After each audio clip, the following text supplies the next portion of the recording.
Hello student, इस lecture में हम हाउस प्रॉपर्टी के आगे के क्वेश्चनों को सॉल्व करेंगे। ये जो क्वेश्चन है, अगर ये क्वेश्चन आपने अच्छे से समझ लिए तो आप इस चैप्टर का कोई सा भी सवाल इजीली अटेम्प्ट कर सकते हैं। जैसे इस क्वेश्चन में दिया गया है, Shri Yuvraj Singh is the honour of 4 houses. Yuvraj Singh जो हैं उनके कितने हाउसेस हैं? 4 हाउस के वो ऑनर हैं, मालिक हैं। During the financial year 2018-19, their municipal valuation is 2,40,80,000, 1.75 मतलब 1,75,000, 1,75,000 एंड 50,000। चारों मकान की उन्होंने वैल्यूएशन करके दे दी है कि पहले मकान की कीमत 2,40,000, दूसरे मकान की कीमत 80,000, तीसरे मकान की कीमत 1,75,000 और चौथे मकान की कीमत कितनी है? 50,000। The municipal tax is 10%। और म्यूनसिपल टैक्स कितना दिया गया है? 10%।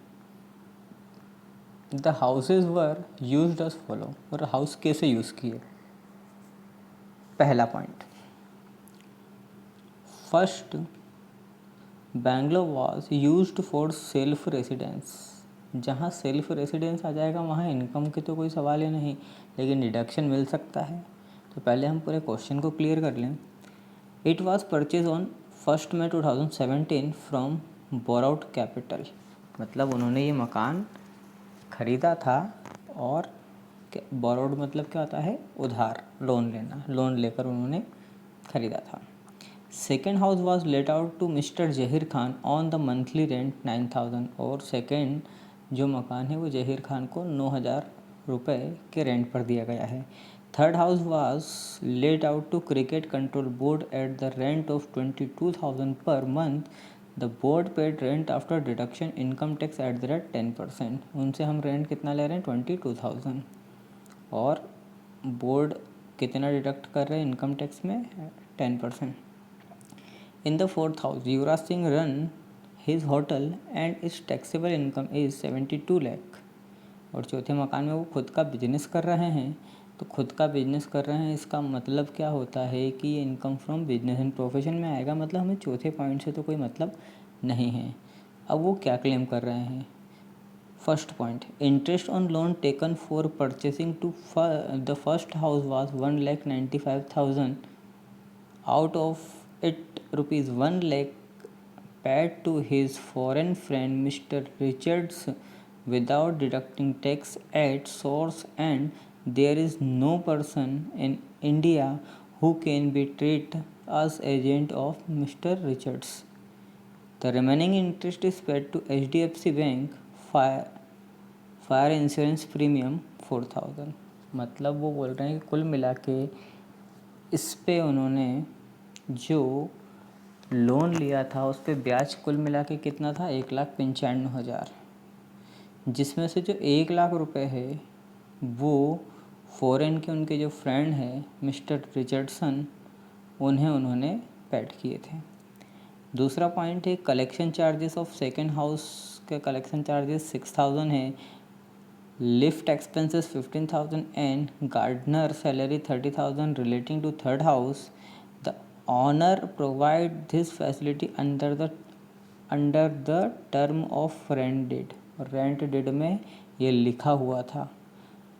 Compute income from house property for the assessment year 1920। तो सबसे पहले हमने पूरे क्वेश्चन को समझा। हमें इतना तो याद है कि हमें 4 नहीं 3 पॉइंट को कवर अप करना है। चौथा पॉइंट इसलिए नहीं आएगा क्योंकि वो बिजनेस एंड प्रोफेशन का है। तो पहले हाउस को देखते हैं। पहले हाउस से इनकम आपको कुछ नहीं होगी, लेकिन आपको डिडक्शन कितने का मिलेगा? तो डिडक्शन आपको जो मिलेगा वो 95,000 का मिलेगा। क्यों? क्योंकि 195 इंटरेस्ट जो पैड किया था उसमें से 1 लाख आपने इंडिया के बाहर किया था, जिस पे किसी प्रकार का भी कोई टैक्स पैड नहीं किया गया था। इसलिए आपने जो इंडिया में पैड किया है उसमें आपकी मैक्सिमम लिमिट कितने की है? 2 लाख की। 2 लाख और 95,000 दोनों में जो मिनिमम होता है उसी को हम डिडक्शन में लेते हैं। तो यहाँ पर फर्स्ट हाउस में कुल मिला के आपको मैंने बताया था इनकम फ्रॉम हाउस प्रॉपर्टी में 5 तरीके के डिडक्शन मिलते हैं। पहला जो डिडक्शन होता है वो खाली अगर मकान रहता है तो। दूसरा, अगर खाली तो नहीं है, किराए से दिया है लेकिन रेंट रिसीव नहीं होता है। तीसरा म्यूनसिपल होता है। चौथा आपका होता है स्टैंडर्ड डिडक्शन और पांचवा होता है इंटरेस्ट का। तो यहाँ पर देखिए आपका ना तो इनकम नहीं हो रही है, मतलब आपने किराए से नहीं दिया है, किराया प्राप्त होगा नहीं, ये 2 पॉइंट आपके क्लियर। म्यूनसिपल टैक्स नहीं कटेगा क्योंकि रेंटेड हाउस नहीं है। तीसरा इसमें, इसके बाद चौथा आपका होता है स्टैंडर्ड डिडक्शन। स्टैंडर्ड डिडक्शन भी आपका नहीं आएगा इसमें क्योंकि वो भी जब रेंटेड होगा तो। और पांचवा जो आपका होता है वो यहाँ पर मैक्सिमम लिमिट 2 लाख और जितना भी क्वेश्चन में हो दोनों में जो छोटा अमाउंट होता है उतने का डिडक्शन। तो ये 95,000 डिडक्शन और डिडक्शन है, इनकम कुछ नहीं है, मतलब ये 95,000 काय में आएंगे माइनस में। अब आते हैं हम दूसरे मकान पे। दूसरे मकान को कितने रेंट पे दिया था? तो देखिए, दूसरा जो मकान है उसकी कीमत जो इन्होंने बताई है वो बताई है 80,000। कितनी बताई है? 80,000 सेकेंड हाउस की। लेकिन जहीर खान को इन्होंने किराए पे कितने पे दिया है? 9,000 में। तो 9,000 में अगर हम इंटू करते हैं 12 का तो आएगा 1,08,000। अब 1,08,000 और 80,000 दोनों में बड़ा क्या है? 1,08,000। इसलिए आप इनकम कितनी मानेंगे? 1,08,000। अब म्यूनसिपल टैक्स कितना कटेगा? 10%। 10% काय पे कटता? Municipal value. तो म्यूनसिपल वैल्यू कितनी थी? 80,000 थी। 80,000 का 10% कितना हुआ? 8,000। मतलब नेट एनुअल वैल्यू आपकी कितनी हुई? 1,00,000। अब 1,00,000 जैसे ही नेट एनुअल वैल्यू आता है उसके बाद आपको क्या काटना पड़ता? 30% स्टैंडर्ड डिडक्शन। 30% हमने स्टैंडर्ड डिडक्शन काट दिया। इसके अलावा यहाँ पर सेकंड मकान में कोई इंटरेस्ट ऑन लोन नहीं था, ना वैकेंट था। तो इस तरीके से मतलब मकान ना तो खाली रहा था ना किराया प्राप्त नहीं, ऐसा कोई पॉइंट नहीं था। तो कुल मिला के 5 डिडक्शन में से 2 डिडक्शन यहाँ यूज़ होंगे। पहला, ना तो खाली रहा। दूसरा, किराया प्राप्त नहीं हुआ, ऐसा भी कोई पॉइंट नहीं है। तीसरा, हम दे चुके हैं म्यूनसिपल टैक्स कितना? 8,000। चौथा होता है हमारा स्टैंडर्ड डिडक्शन, वो भी हम दे चुके हैं। पांचवा, इंटरेस्ट नहीं है, इसलिए 1,00,000 की इनकम में से 30,000 का हमारा स्टैंडर्ड डिडक्शन माइनस होगा। तो इनकम कितनी मानी जाएगी? 70,000 सेकेंड हाउस से। अब आता है हमारा थर्ड हाउस। थर्ड हाउस में आपको इतना याद रखना है, वैसे तो हम अदर कोई डिडक्शन इसमें नहीं काटते हैं, लेकिन अगर डिड में लिखा होगा पहले से, रेंट का जो एग्रीमेंट बना है उसमें पहले से कुछ शर्तें लिखी होगी तो उन अमाउंटों को हमें माइनस करना पड़ेगा। जैसे पहले हम इसकी कैलकुलेशन करें मकान की, तो यहाँ पर क्रिकेट कंट्रोल बोर्ड को कितने में दिया? 22,000 में। लेकिन इसकी वैल्यू यहाँ कितना बता रहे? तीसरे मकान की वैल्यू 1,75,000।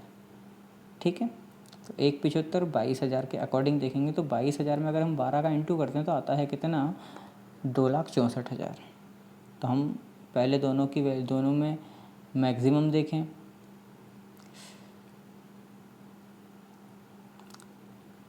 तो दोनों में मैक्सिमम कितना था? 2,64,000। अब 2,64,000 तो था आपका, लेकिन इसमें लीज में कुछ एग्रीमेंट डेट जो बनाई थी उसमें क्या बोला था? 15,000 और 30,000 आपको खर्चे करने हैं, मतलब ये खर्चा खुद उनको करना पड़ेगा, युवराज को।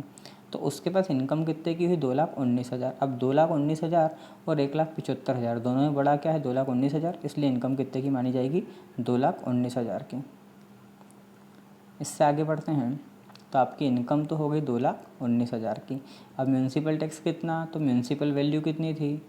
1,75,000। इसका कितना परसेंट? 10%। तो कितने का? 17,500। अब आपकी नेट एनुअल वैल्यू कितनी आ गई? 2,01,500। अब 2,01,500 में से आप कितना माइनस करोगे? 30% स्टैंडर्ड डिडक्शन 60,450 माइनस किया तो आपका अमाउंट होगा 1,41,050। इसके अलावा चौथा जो हाउस है हमारा वो काय में यूज़ हो रहा? बिजनेस में, इसलिए यहाँ पर टैक्सेबल वो नहीं होगा। तीनों की हम कैलकुलेशन करेंगे तो 1,41,050 और 70,000 सेकेंड हाउस के। तो जो अमाउंट आएगा उसमें से 90,000 हम माइनस करेंगे, 95,000 हम माइनस करेंगे। क्यों? क्योंकि वो काय में था आपका माइनस में।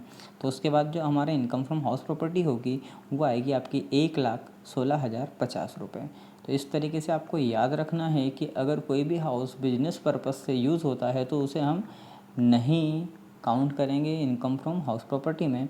और अगर हम किसी को मकान किराए पे दे रहे हैं तो आपको ये याद रखना है कि अगर लीज में कुछ खर्चों के बारे में एंट्री होती है, जो भी आपकी डिड बन रही है उसमें अगर कोई खर्चों की एंट्री होती है तो वो खर्चे काटने के बाद एनुअल रेंट देखा जाएगा और उसमें जो मैक्सिमम होगा उसी को हम एनुअल रेंट मानेंगे। चलिए नेक्स्ट क्वेश्चन देखते हैं हम। श्री विश्वनाथ त्रिवेदी की मकान संपत्ति से निम्नलिखित जानकारी निम्न।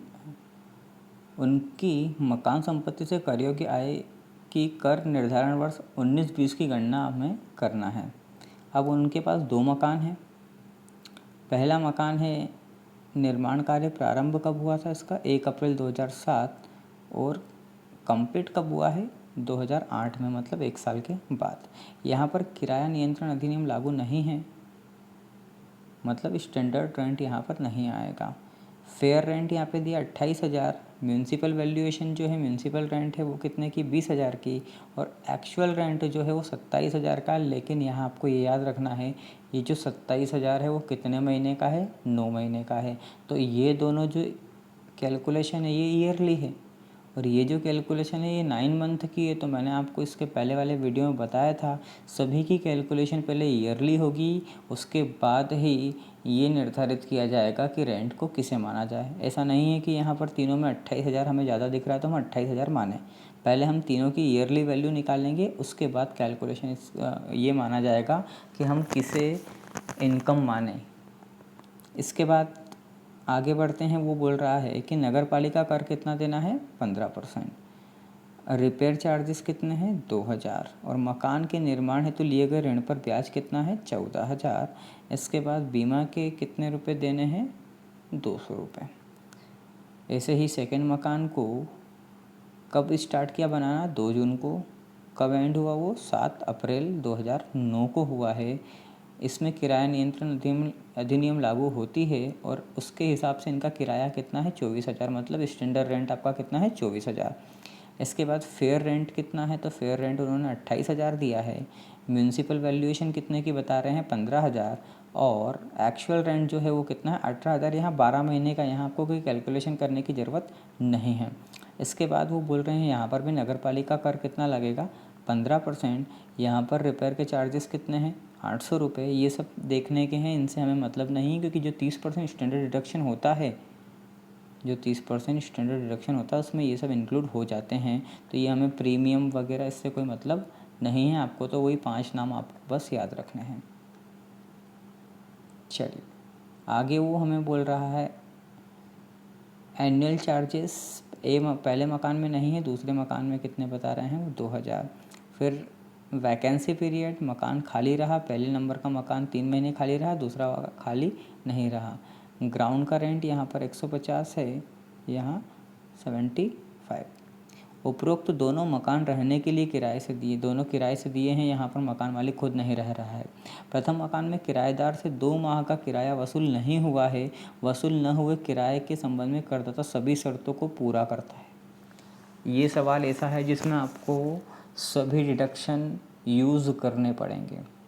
सबसे पहले हम मकान एक ही कैलकुलेशन करते हैं। तो देखिए मकान एक ही कैलकुलेशन में किराया नियंत्रण अधिनियम लागू नहीं हुआ है और वहाँ किराया दिया था आपका 28,000, 20,000 और जो 27,000 जो दिया था वो 9 महीने का था। तो 9 महीने का अगर 27,000 है तो साल भर का कितना होगा? 36,000। कैसे आया? 27,000 को पहले हम 9 से डिवाइड करेंगे, मतलब 1 महीने का जो किराया होगा वो कितना होगा? 3,000। अब 1 महीने का 3,000 तो 12 महीने का कितना होगा? 36,000। तीनों में मैक्सिमम कितना है? 36,000। तो हमारा पूरे ईयर का कितना आएगा? 36,000। जिसमें से अब हम करते हैं डिडक्शन लेना स्टार्ट। जो मैंने आपको बताया था कुल मिला के कितने डिडक्शन लेना? 5। अब इस क्वेश्चन में आपको पाँचों डिडक्शन देखने को मिलेंगे। चलिए सबसे पहला डिडक्शन, आपने 3 महीने मकान खाली रहा है तो 3 महीने का किराया माइनस कर दिया। एक्चुअल अमाउंट कितनी आई हमारे पास? 27,000। इसके बाद अभी उसने क्या बोला है?